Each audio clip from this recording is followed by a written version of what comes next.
All right. Yeah, There you we go. just repeat persons at the moment.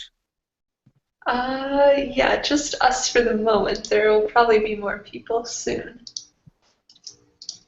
Haven't tweeted out the link yet. I'll just do that quickly. Hey, how you doing? I'm Roger. Oh, Nice wait. nice to meet you, Roger. Nice to meet you. Okay, cool. All right, welcome everyone to the Robot Party. So, the Yeah. Robot Party is a hangout with all cool robot builders from around the world this week, too, where we get to share what we've made and get feedback from other robot makers, Hmm. and of course, see the robots in action. So, since it's the new year, I think the schedule is going to be one robot party every 2 weeks. Okay. So That each sounds month good. there will be two robot parties, which will be great. So keep an eye out for that. And eventually going to make a site for it and everything. Yeah. If you're interested, you can join in the Google Plus community, which is where we all communicate for coordinating when the next robot party will be. Um, and I encourage everyone to either ask questions when you're watching this through, I guess, either tweeting at me, which is at Robot Girl, or you can use the Q&A Hangout application, or just post it on a comment on Google Plus, and hopefully we'll see it and ask your question. And so with that, let's hand it off first to Roger, who is here at an insane hour in the morning. Are you joining Yeah. us from the future? I'm sorry. I don't have my robots with me because yeah, you're guessing right. It's a little bit late for me. So tell us Um, where you're from. Like, where are you broadcasting from?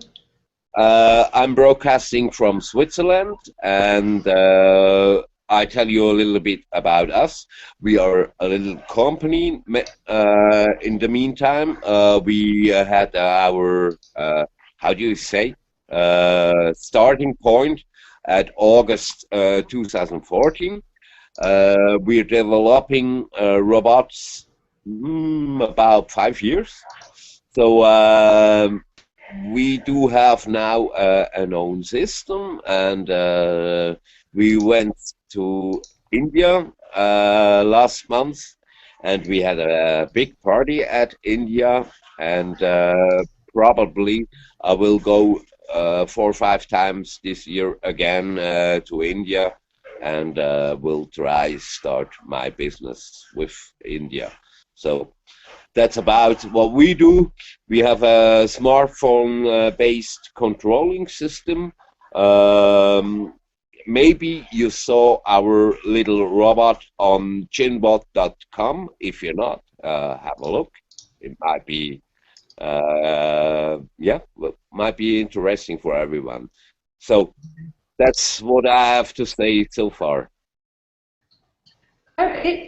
Can you tell us more about what the robot does? Oh, our robot, he's 1 meter 10 centimeter tall, can walk, he can respond to questions, also, let's say, speech recognition. He can act a little bit because he has strong servos. So we have a remote control system which makes able to control the robot with yeah presence systems, something like that.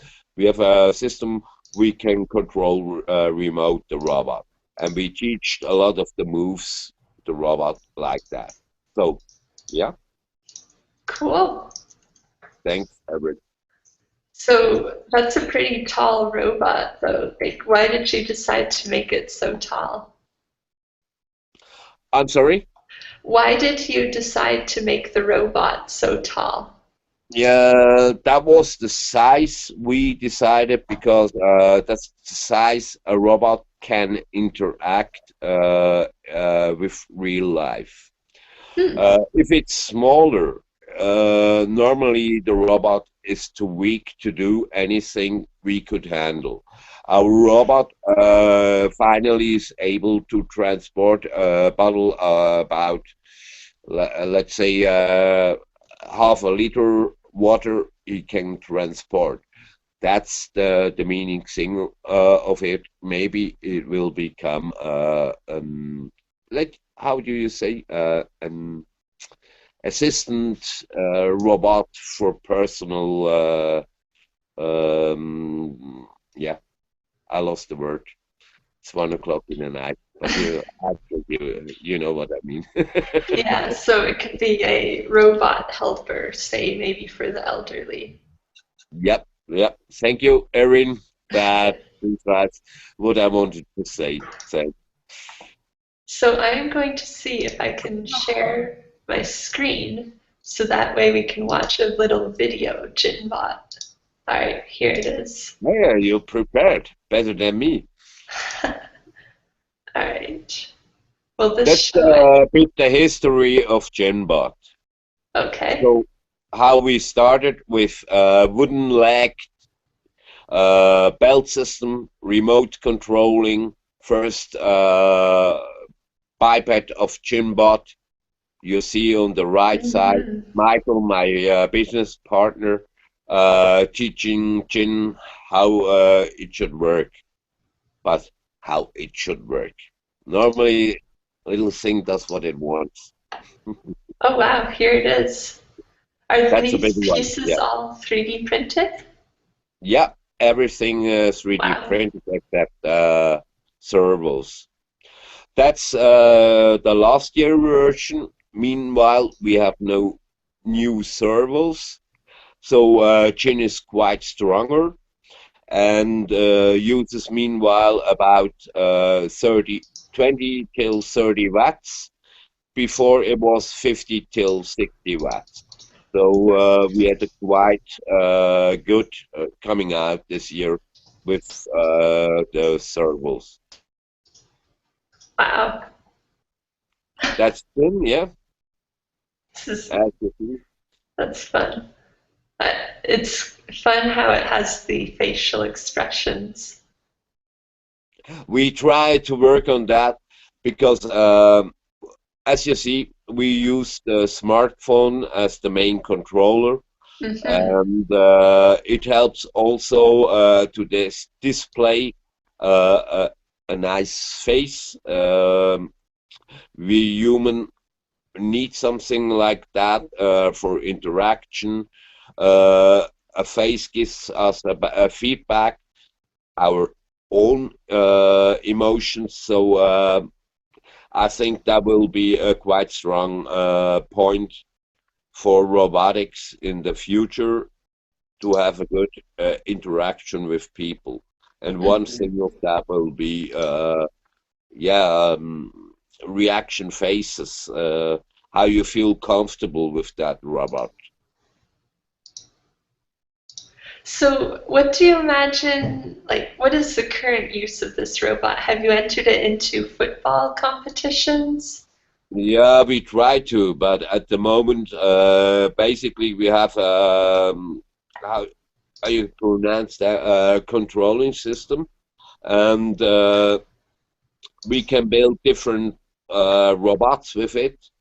Um, this one case would be for teen-sized robot, soccer's playing, but on the other hand side, we combine the smartphone, smart devices with robotics. So the main thing will be this combination. And we think for the future, maybe Asia, it's maybe more open than Europe. So it could be really nice to do robot assistance for Asia for the moment. Thank you. Cool. And it sounds interesting, the other work that you'll be doing too. All right, so it seems as though we have a bit of a problem on the, wait, hang on, just, one more thing. No Thank you so problem. much, Roger, for No joining stress. in the Hangout and telling us all about your robot. That's great that you were able to make it. We really appreciate it, joining in at 1 a.m. Okay, I'm just gonna mute. Okay, great. So it appears as though we have a technical issue here where there's apparently two robot parties happening at one time, and one has a whole bunch of other people in it. But then this one is the one with me in it.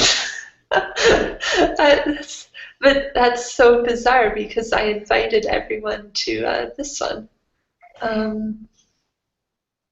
Okay, let's try to figure this out. Oh, man.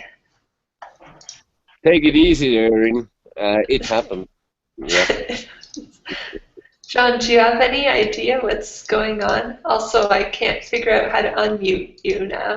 Oh my gosh. You have two parties. There's two parties happening. Oh man. Wait, John, you're still muted. I can't unmute you. Hey, take it easy, Erin. You're all relaxed about. John, you're muted. John, we can't hear you. Oh man.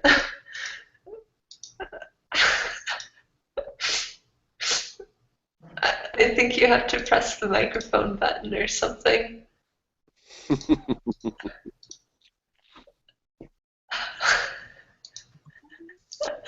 Can you hear me now, Erin? Yes, sorry about that. So can you tell us more, like what is happening here? There's like two Okay. robot parties. When you called me a minute ago from this Hangout, it came up on my phone. Oh, okay. And so I'm talking to you on my phone, and I have a completely different Hangout on my computer that I got into by clicking the Join Hangout button from the invite. Weird. And so in that other Hangout, is Sarah in there? Sarah is in here, and I've seen Noodle, and it's very No, I want to see Noodle. Look, why don't you do this? Why don't you tell everyone in that other Hangout to join this one? Send them all a link or post a The link. issue is we don't know how. Well, there's a link for this one, right? The link for this one was bit.ly something or other, right? That's what it was. So I think there's another link though too. Well, there's the event page link so I am going to post right now the event page link if that helps. yeah, that's how I got in. Right? I'm sorry. My smartphone crashed. Still working. Yeah, there's a bunch of David Kinney, John Anderson, Yeah, no. that's me. Michael Why? Overstreet. But can everyone join this one? I want to see Noodle. John, help them join so that we can see Noodle. Oh man. I mean, or we could just go all and join them. How about that? I mean, if you click on the It will mess up the broadcast, though. What's that? It will mess up the broadcast for the recording. Okay, well, get them to. Well, then we need to get them to join. But do you have a link for this one? Yeah, I just posted the link on Google+. Okay. Okay, and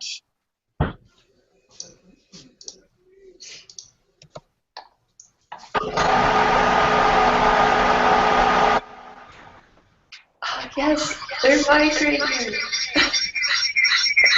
That's me. Whoa, feedback. All right.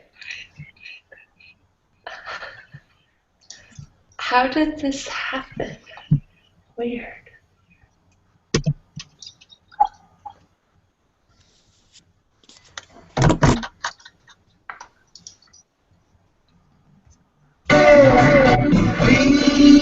I'm sorry.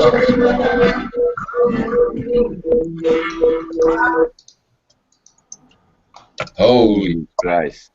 That's me. Yeah, let's So I try have not two to channels do open, that. so okay.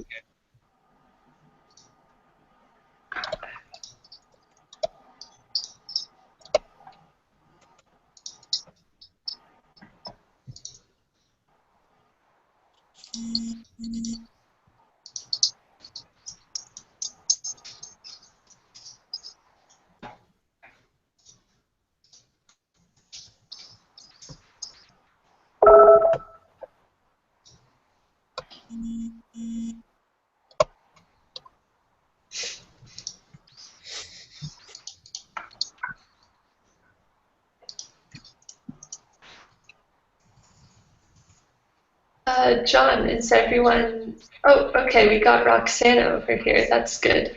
Hey, glad you're able to migrate over to this Hangout. uh, Sorry for the confusion. All right, so as we're starting to migrate everyone over, let's go to David, and he can show us his robots and explain the fiducials on the ceiling. So, hi guys, I'm David. We are building a robot well, we're actually building two robots. The bigger of our two robots is called Magni.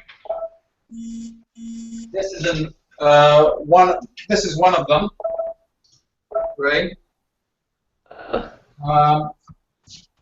These are robots that are platform robots. And the original design goal was, could we build a could we build a robot that could run ROS, cost less than $1,000, and carry more than 100 kilograms, right? So Wow. that's Magni. Obviously, if you want to run ROS, you want to have navigation in there. So you need to have a navigation solution that costs about $20. So LiDAR was kind of out. We explored various different options, and one of the options that we worked on is fiducials. So you can see that my robot layer here has these little AR code fiducials on the ceiling. We've built a navigation system that can plot the position of these fiducials in 3D. So you can actually see you have fiducials here on the ceiling. You also have fiducials. Well, I'm going to go up to the second floor of the robot layer. Maybe you can see up there are some fiducials up there as well. So you can basically put a fiducial anywhere you want, and the robot can detect the location of that fiducial, map its position relative to all of the other fiducials, and essentially localize.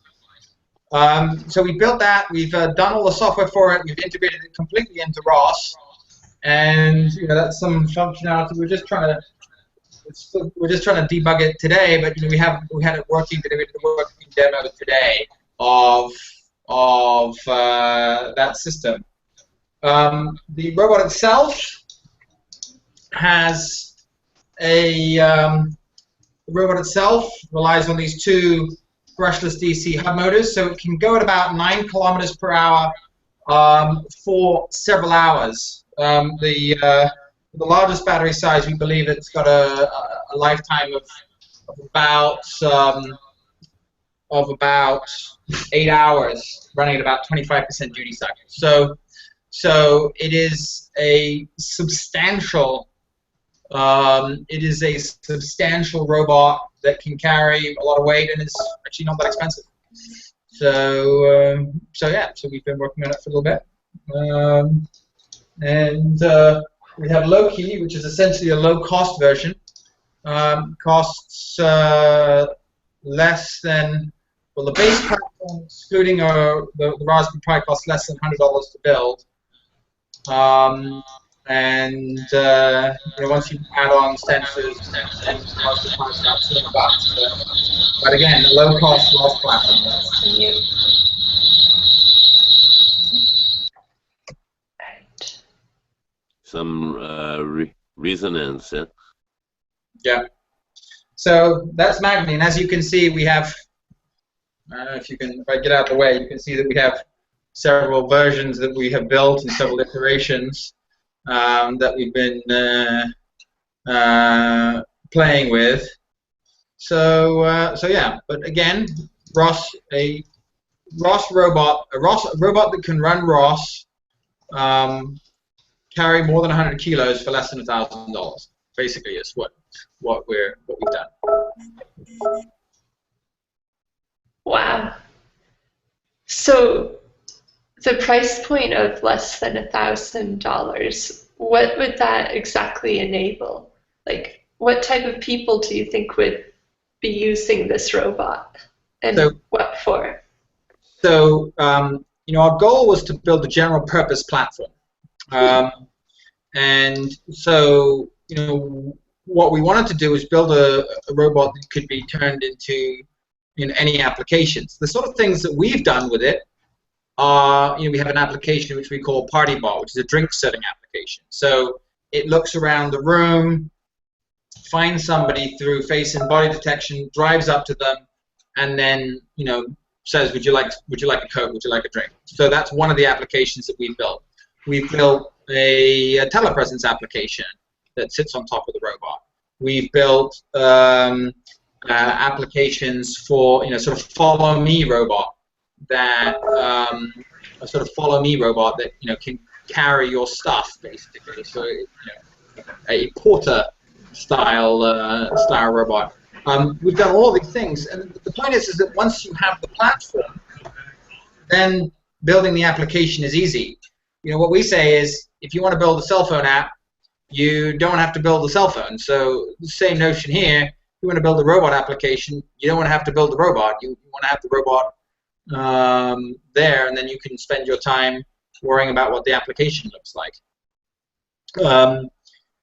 We've built those 3 applications just as demonstrations, but they were fast to do. So, for example, PartyBot, the latest iteration of PartyBot, once we had the platform ready, we were able to build it we were able to do all of the software for it in about 8 hours. One of our guys, who's an expert ROS programmer, was able to. Sketched out the state diagram that I wanted, and obviously ROS has a rich set of nodes in it and a rich set of components that you can build off. He was very quickly able to get a face detection node, tie that to a go-to-goal node, with a little bit of glue software, glue logic that he had to write. But he wrote the glue software in about 6 hours, and then we had about 1 or 2 iterations of testing, and it had a sort of acceptable performance, right? You can do these things very, very quickly if you have the platform, if you have ROS, and you have the idea, of course.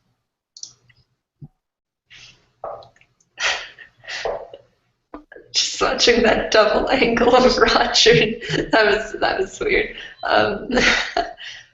So about 1 o'clock at night. Of course, with ROS, that also means that would it be easy to make the applications portable to other robot platforms as well? Have you tried that? Like maybe other? We have 2 robot platforms. We have the Magni platform. We have the Loki platform. Both of them are on our project website. So if you go to www.ubiquityrobotics.com, you can see pictures of both robots. And the notion is that the application works on both platforms, right? However, if you need more payload, well, then you need Magni, right? If if you don't need as much payload, then you can get by with Loki. So we've got two platforms, basically similar, similar software setup, similar navigation, similar sensor suite. Actually, there are some differences between the sensor suite. Similar sensor suite. Both run a Raspberry Pi 2, so you can port the applications between the robots for sure, right? Nice. And certainly things like PartyBot, if MoveBase is working on your robot, you should be able to lift PartyBot off relatively easily and port it to your application, port it to your robot if you wanted to. So great. But rather than porting it to your robot, just give one of these. I mean, that's the idea. Right? We wanted to enable the community to be able to have a robot that was easy for them to use as a starting point, because everybody that we met, regardless of the application that they were interested in, some people were interested in door opening robots, some people were interested in drink serving robots, some people were interested in navigation, but they all wound up doing the same thing, which was to go and build something that looked roughly like this, right? 2 wheels, motor controller, batteries, and they all started doing that, and they spent 2 years building their platform, and then only then did they get into the application. And so we said, well, why don't we just all get together, and we all have these individual projects. Why don't we all get together and let's come together and let's build one thing that we can all use, and that's what we did. So yeah. So we'll see. We'll see if people like it as much as we do. So yeah. This guy back. So does anyone here have any questions for David? Oh, I'm sorry, when I have to say something, I'm really quite interested in ROS, but for me was just a problem. I'm the main developer in our company, and I should work in ROS again. And starting with ROS, if you have your own project, it's really tough, because you're getting a plan like you can working like the turtle bot, like a main demonstration part. But if you're coming with your own project, it's really hard to getting involved to ROS. So I had to spend a lot of time, so I was not so interested in. Yeah, I mean, the great thing about ROS is that once you understand it, you can build your application very quickly. Okay, right? yeah. And the problem is that it takes, the learning curve is still rather high on ROS, right? And that is a major downside right now. I think that certainly the OSRF, the Open Source Robotics Foundation, is trying to ameliorate that and make it a lot better. We want to make it such that the platform just works out of the box, and that you have, what we would like to do is we'd like to have we'd like to have the platform ready out of the box with stubs that make it easy for you to start. Because right now what happens is that you have your own robot, right? Yeah. You then have to figure out how to make MoveBase work on your robot. You have to figure out how to get your motor controller nodes to work on robot. You have to figure out all of the geometries on your robot. And you've got a walking robot, right? So you could do that in ROS, but it's really challenging to make it all work and integrate with ROS, right? Our goal was, let's give you the robot, let's give you a few stubs, a few Hello World kind of programs, and then you can just start to write your applications. And that way, all of the stuff that you have to do to get your robot working in ROS is all just done for you. So when you look at the effort that we have spent, if you look at the effort that we have spent in developing the robot, we spent a lot of time. We have. The good thing is that because we're a group of guys who are interested in doing this, we have a professional mechanical engineer, professional electrical engineer doing all of the different subsystems. we have professional software guys who are working on the software rather than just one person doing all of it. And the thing that you get is that you then have something that out of the box you can then just start writing your project in ROS. Now, I think the problem that the OSRF Foundation had is that they built ROS, but they didn't necessarily integrate many robots into it. We're saying let's build the hardware platform that matches the promise of the software platform, and then you can just go do what you want to do, right? Mm-hmm. So that was really the goal. That was really what we set out to do. But we saw, we went out and we saw Turtlebot. We just sort of said, well, Turtlebot really isn't very good. You can get Turtlebot, and that still costs you $2,000. It carries a payload of only a few pounds. Can drive around for maybe 40 minutes, and then the battery's dead. You can get that kind of robot, or you can go and you can get something like Fetch or some of these other great platforms out there, terrific platforms, but they're just really expensive. And okay, you maybe misunderstand. We do have a platform. Sure, I understand. That's the point. We have all the parts. It's maybe more like how many energy I want to spend to ROS. Yeah, of course. I mean, that's the problem, right? Our thing works. Yeah, and I mean, I think that's really the issue, right? Is that if you've got your own platform, you're going to have to figure out how to get move-based working on it and all these other kinds of things, right? So, am I here? So I'm here. So yeah, and that. But anyway, thank you. Yeah. Thank you. All right, great. Thank you. Sarah, welcome. Yay, I'm here. Yeah, okay, great. An update on the technical difficulties. It looks like we have finally migrated a bunch of people, and of course, now we'll finally be able to see Noodlebot. So now we're just trying to migrate Michael and Raymond. Yeah, all right. Sorry, everyone, for that technical difficulties. All right. So, David, thank you again for sharing your robots with us. That was great. Oh, okay. Yep. See you later. All right, then. Oh, okay. You're back. Okay. Thank you for sharing your robots. That was great.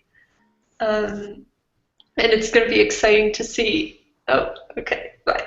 See where they go in the future. Oh, you're okay. That was okay. So next up, let's bring it to Sarah and Noodlebot, because definitely one of the highlights. Everyone wants to see Noodlebot. So Sarah, can you tell us a bit about yourself and your robots? Yeah, most definitely. Let's see. I'm an artist. I went to art school, and I have a background in illustration. And Noodle, my robot, started out as a character that I drew. And then eventually, about a year ago, actually last January, I started actually building him. So he's made from mostly 3D printed parts, a little bit of metal. He has aluminum femurs, I guess. And then I custom designed his brain board and had it made with OSH Park. But it's basically an Arduino that's running him. And he's a quadruped. He has 2 motors running each leg. Actually, he's right there. Nice. And I'm working on getting him to walk now. I've never made a walking robot, so I'm kind of working my way through figuring that out. I'm going to have to replace all of his 3D printed parts, though, before he can walk well, because the plastic's a bit too wobbly. He can take about 4 or 5 steps before he, like, everything kind of bends just enough that he loses his center of balance and falls. But in the meantime, I made this little app thingy for my phone in Touch OSC. Nice. So I can control his eyes. They move back and forth, and I can lift up his individual feet. make him tap dance. And I can change the color of his eyes. So I did this just so when I'm like at a mini maker fair or someplace showing him off and he's just sitting on a table, I can kind of like control him like a puppet, I guess. And I don't have to worry about him falling over because he can't move a whole lot. He can just kind of wiggle and emote. So that's what the purpose of this is. Nice. Yeah. But yeah, he's a work in progress. I'm currently working on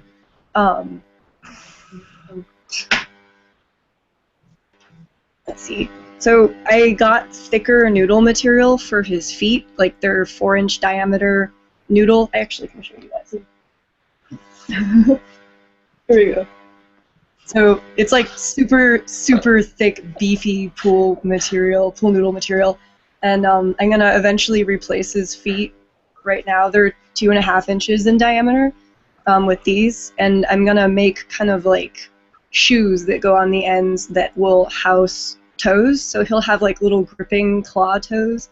And I made, it's this retractable toe device. So there's these, if I push down on this ring, little toe claw pieces pop out the sides of the like individual sheaths, and those will be able to like grip into carpet. So like if he encounters something or sees something that like he's programmed to behave a certain way towards, like be scared or something or startled, he'll root himself into the ground if he can and like pop out his little toes. And then So instead of a like fight or flight reaction, it would be I'm going to stay here and root Yes. myself. root myself to the ground. Yes. Nice. Attach, I guess. And then in the center of each like toe bit, it's hollow. I'm working on a separate function that it's basically a food syringe that holds fluid, and then I have a stepper motor at the top, and it basically controls like excreting out like a set amount of fluid from the bottom, and I'm going to make a little silicone tongue that will pop out of the bottom of his foot so that he could drool on the ground as he walks. So each of his feet will functionally be like have a little tongue in the center so he can have tasting feet, I guess. And Nice. yeah, because why not? Yeah. So it'll go down through the center. I don't know if you can see it poking out, but it'll like have a little, I don't know, baster silicone brushy bit that will kind of act as his tongue. But yeah, that's what I'm working on developing right now. Nice. What other things could that grippy thing grip? Have you tried it with a whole bunch of objects? I've tried it on different types of carpeting, and it works pretty well on anything carpeted, but I don't think the toes are long enough that he could really grab onto anything that has like mass or anything like that. I'm trying to get the toes to work in such a way that he can actually release the carpeting he grabs onto, because right now they don't torque up enough to let go of the material, and he just kind of like snags, or the toes snag. Right. But yeah, it'll get better. So I think in either a comic or actually, yeah, why don't you tell us about the comic? Let's see. So I illustrate a webcomic called Gravity Road, and it's kind of a dystopia, like post-human, like, I don't know, hard to explain. It's sort of autobiographical. Like I have there's a lot of references to things that have happened in my life, but it's told through robots. So Noodle Feet and then a couple of the other things that I've built were originally characters from the comic. Cool. Yeah. And I think somewhere in there it shows that Noodle is able to leap around, and it looks really graceful. Or maybe that was just a separate GIF or something. Or maybe it was a video. Somewhere there is a Noodle cartoon leaping. Oh yeah, that's right. This summer I made a After Effects animation. Like I never used After Effects before. And you can really easily animate like a puppet, like a drawing. You can take like a vector illustration and then rig it with pins and like bones, I guess, and then you can animate it. And I made a short cartoon of Noodle on Mars, like walking around making friends with all the rocks. Nice. I don't think I mentioned this, but the purpose of Noodle is to walk around on the ground and locate legs and then lean on them. So one of the other things that I need to get him to do eventually is recognize what legs are. So I'll be learning computer vision, but I haven't made it that far yet. But in the animation, he leans on all the rocks. Nice. Can you take us through like what it's going to be like trying to make Noodle walk? Like what sort of things do you have to, I guess, learn, or where are you at so far so that eventually it will be able to leap like in the animation? Or at least maybe just stand up. Not fall. He needs, like what I learned immediately is that all the plastic parts will need to be replaced with metal ones, and then his joints and his linkages will have to be actual like big kid robot bearings. Right now I just have hardware kind of doing the job, but there's too much play in every single one of his joint areas. So from his hip down to his ankle, it can sway just enough that after about 3 or 4 steps, he'll tilt over and he'll fall, like I mentioned. So I have to replace all of that and make him completely metal, I think. And then he'll probably need to balance, or like have some sense of balance in real time. Like I have an accelerometer on him. I don't really know what to do with it yet, but I need to figure out how to use the data from that to have him like compensate for however which way he's leaning, and kind of have him respond in real time, right? Which I'm not there yet. I'm still just sort of hard coding like walking gait patterns, just to kind of get a feel for that. But there's a long way to go. I need to talk to a lot of people and get a lot of feedback before I get to the point I want to get to. What will... Question. Yeah, go ahead, Roger. A question. What's your point? You want to do everything on your own, or you want to go on a system? On a what? I'm sorry. On a system, on a base. If you build your robot, what's important? To do everything on your own? Or if you would get something like a base station, like a gyro, like a Kalman. I'm sorry, it's late for me. I'm trying to do it in English, so give me some credit. No, the point is, for you, what's your point to do it? Is it to do it the robot on itself on every part, or looking for more go ahead, like I take modules of that, I take modules of this, like Lego. You know Lego from Europe? It's like little points you can parcel together. You can mount something together really easy. That's my question. I hope you understand what I mean. Is it important for you to do something completely on your own, or you're doing just everything on your own because you have to? I guess the point is to learn everything that the project requires, so that I can take that knowledge when I'm done and then build on that. So I've never made a walking robot before. I've never played with OpenCV ever, and there's a bunch of other stuff that I've never like dipped my toes in. So it's kind of an excuse to learn those things, and then once I do, not only will I know and understand them and have that as part of my like knowledge arsenal, I'll have a working, I guess, art piece at the end of it too.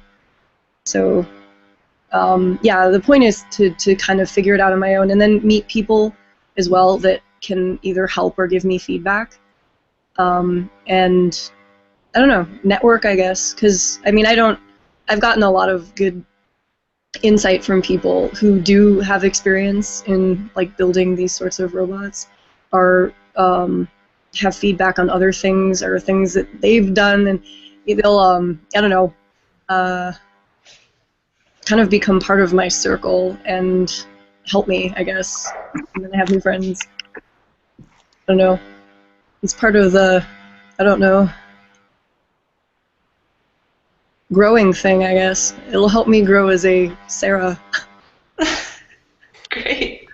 I hope that answered what you were asking. Yeah, thanks a lot. Yeah.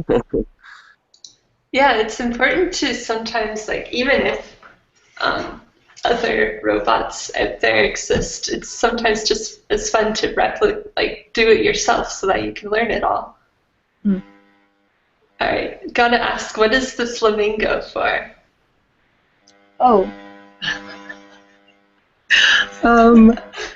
His name is Carl. He I adopted him from our hackerspace. I have an intention for him eventually for like, I don't know, another robotic project, but I'm not there yet.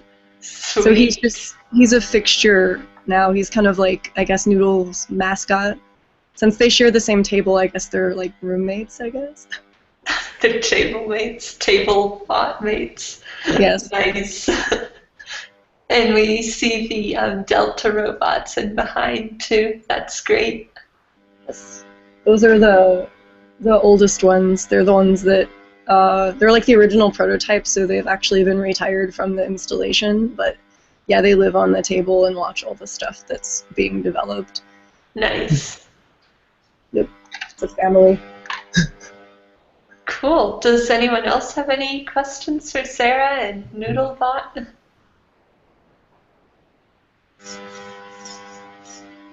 I think Noodlebot is great. I love the buzzing noises he makes. Look around. Yeah, so the buzzing noises are actually from Noodlebot? I think there is servos. Like, I'm moving his eyes. I don't know if that's the sound you're hearing. But yeah, his servos whine, and I guess it kind of has a character to it. Cool. Electrical, mechanical sound. Yeah. It's very robotic. Yeah.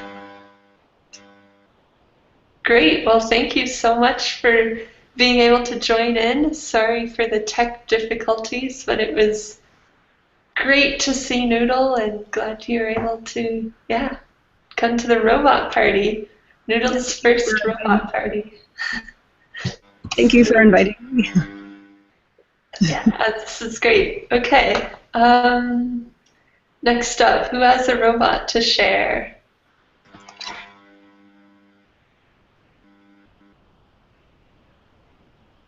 All right, I'll just choose one. I could share mine. Okay, yeah, sure. I was Great. doing it a little bit before on the other chat, just off the cuff. I've got this guy. Whoa. What? Whoa. That's His name's Becca, interesting. and he's he's like modeled after the Strand Beast that Theo Jansen makes. And this is like my own crazy design. It's got these little cheapo motors mounted in between the legs with the gears driving the legs. and his head moves. Yeah, Oh my gosh. you can go here in a second. You have to be careful because he tries to bite your fingers when he moves. And there he goes.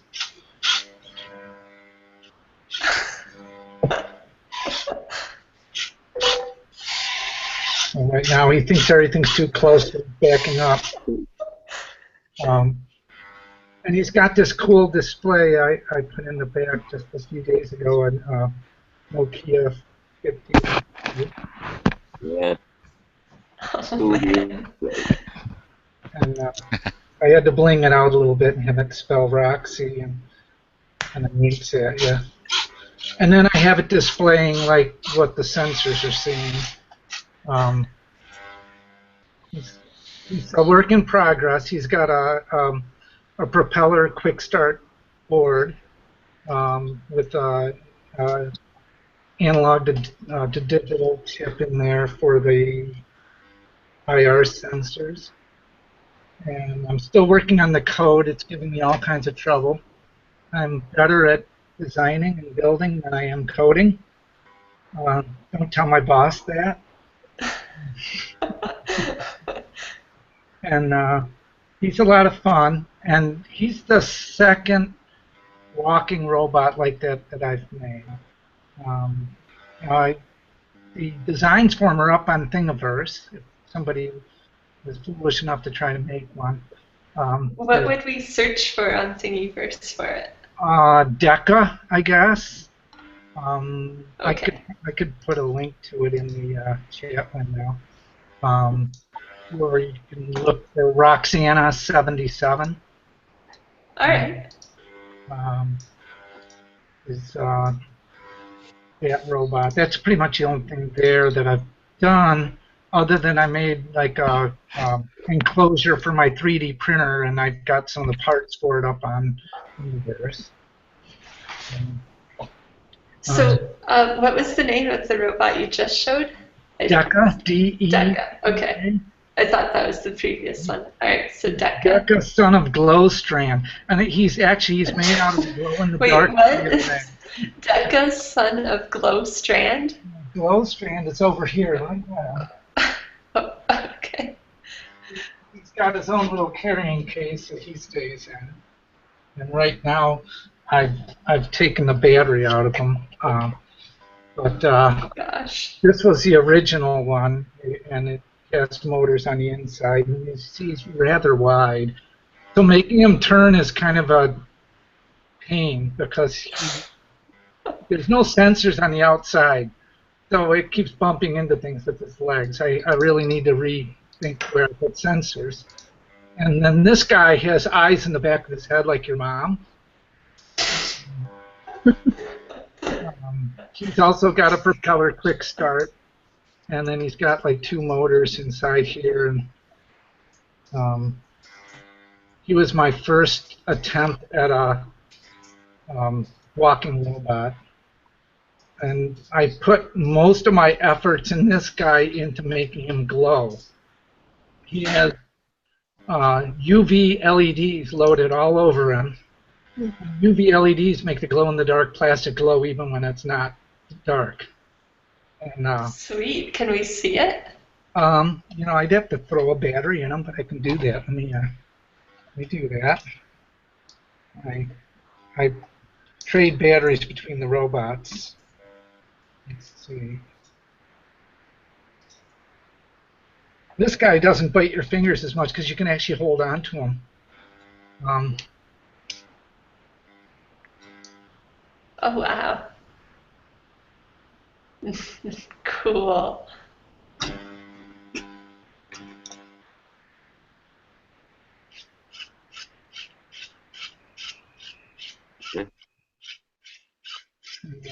I don't know why his legs aren't moving. Oh, there he goes. He's very slow. This is full speed ahead for him. Full speed ahead. So I've taken this guy to work, and I've let him run around my office building for like an hour and a half. and bothering people as he walks around the building. Nice. And somehow he hasn't gotten stepped on. I feel pretty lucky there. His code is a little bit better than the other guy, but not much. But he's very breakable. And one day he found the staircase, and I don't have anything to detect the staircase. And he drove himself off the stairs while my son's cat watched him.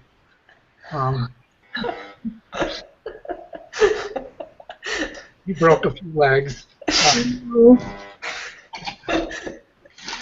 It's lucky I have a 3D printer so I could make new parts. But the 3D printer, I must say, has been such a change for robotics for me, because before that it was all about cutting pieces of metal. And I do have a very large robot that probably will never be finished. He's about 3 feet tall, and he's all metal. It's called the Big Robot Project. And you can see pictures of them on the coolkidsrobots.com website. Oh, what a great domain name. Cool Kids Robots, yeah. And it's a robot site that's safe for kids, which I thought was important, because I was on another robot site that wasn't really safe for kids. If my niece can't watch it, or my friend's kid, it's probably not a place I should hang out at. But the 3D printer, it changes everything, because all of a sudden you've got this new world opened up. You can just start, designing stuff and print it and say, oh, well, maybe a little different, and do it again. The cost of the filament isn't that bad. Great. Yeah. Well, so I keep having this image now of Noodlebot being able to, I guess, leap around in a Martian-like environment, and there would be Deca robots sort of slowly crawling. That'd be great. Deca robots would be sort of insects, and Noodlebot would be I don't know, more of a Rabbit? Lore. Yeah, rabbit. Yeah, that's cool. What was the most difficult part that you found when you were making Deca? Designing the pieces. I found the basic geometry from Sphero Strand Beast that is on the on Thingiverse, and I printed some of the parts at 50% size, and then used those for measurements to make designs for my own parts. And then I don't know, it's kind of like I tend to design one piece and then design the next piece to fit with the last mistake I made.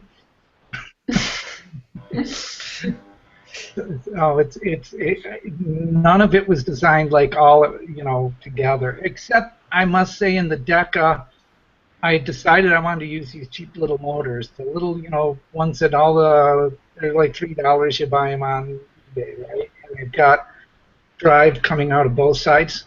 Mm-hmm. And so that was my main goal with Deca, was to use those motors, because the other robot, the Glow Strand, had $15 motors, and I could tell in my testing that I was burning them out just on my desk, trying out different software, and so I thought, well, I want something cheaper, and actually they work way better, and I think they're going to last a lot longer. Great. And it simplified the design, and it made it way lighter too, because the other ones were all metal and they weigh a lot.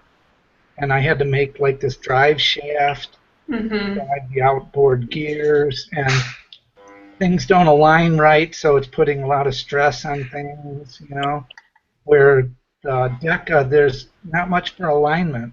The gears hit each other right away, and it's done after that. Cool. Well, it's certainly a entertaining robot. a lot of creativity in there, and it's well put together too. That's great. Thanks. Yeah, and I guess really the hardest part for me now is the code, right? Mm-hmm. And that's always the hard part, though. Mm-hmm. Does anyone have any questions for Roxana? Can I do a little question? It's a little bit beyond. What do you guys think about AI?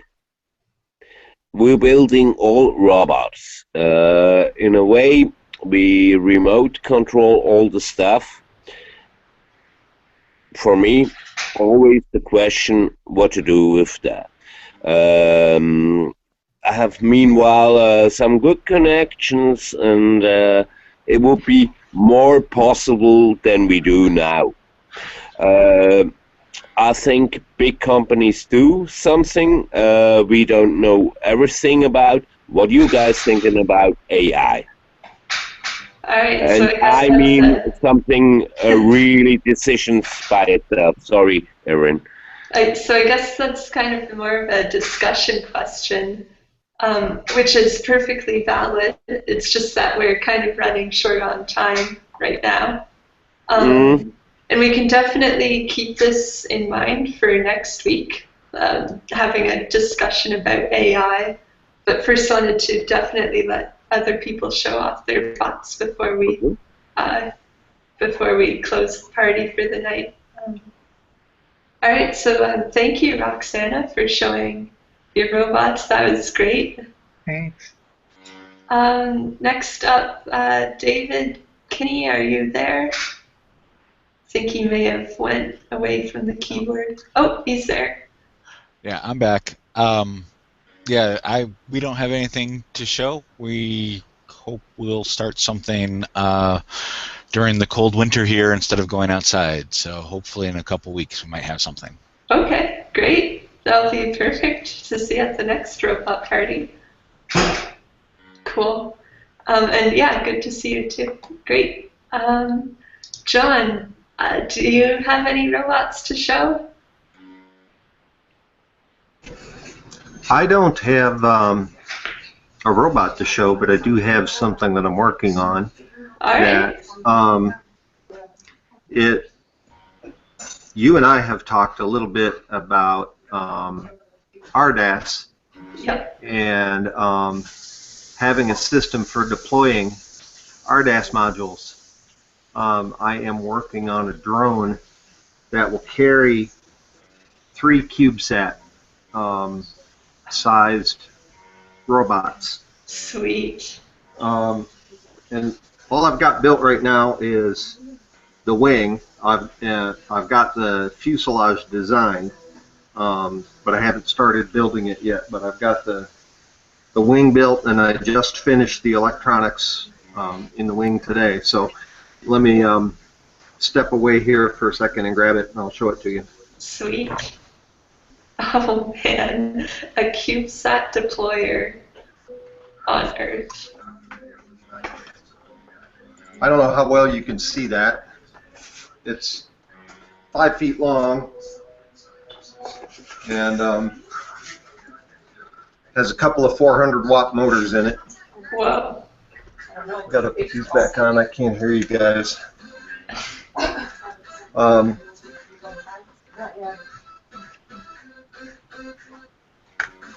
So it's going to be a twin-engine drone with a single fuselage down the middle. Sweet. 5-foot wingspan.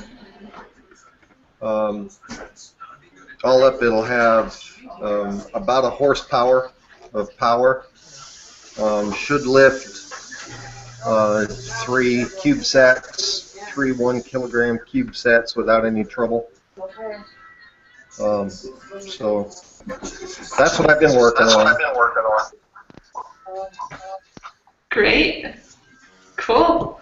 Well, that's good to see in progress. That's pretty neat.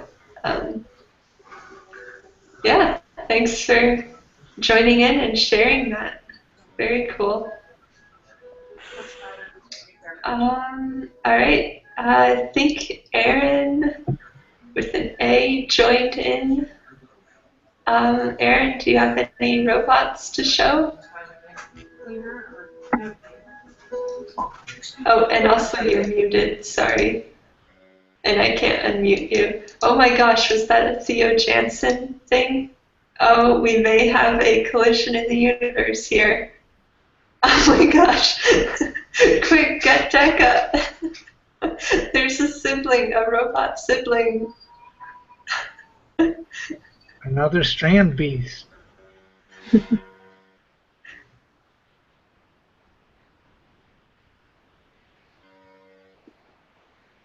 Okay. Yeah. Ceiling, robots.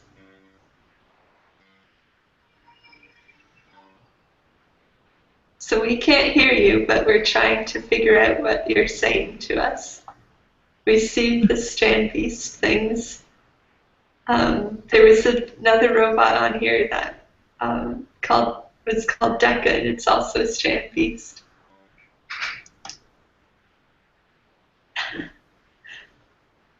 So it looks like it has electronics under that little dome. Oh, yeah, there we go. Wires, motors, cool. Can it work? Can you show it to us working?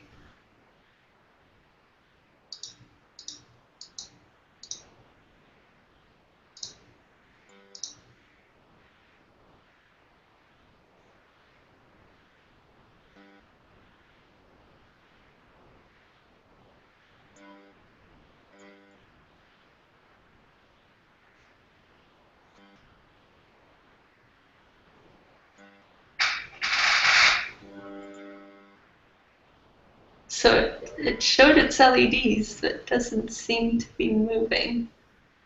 Maybe it's just tired.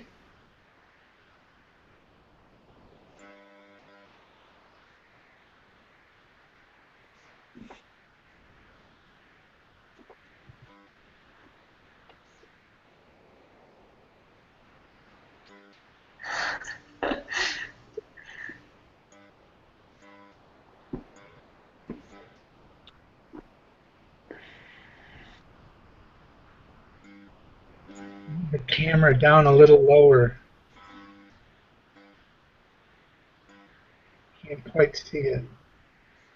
There we go.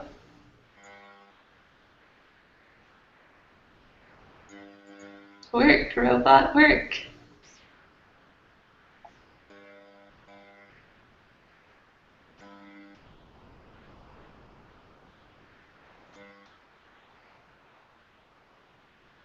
Ah,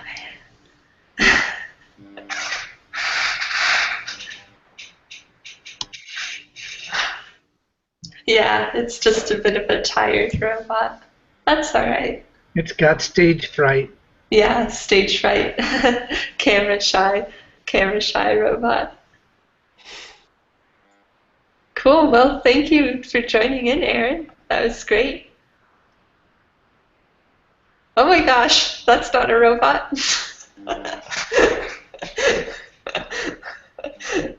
right.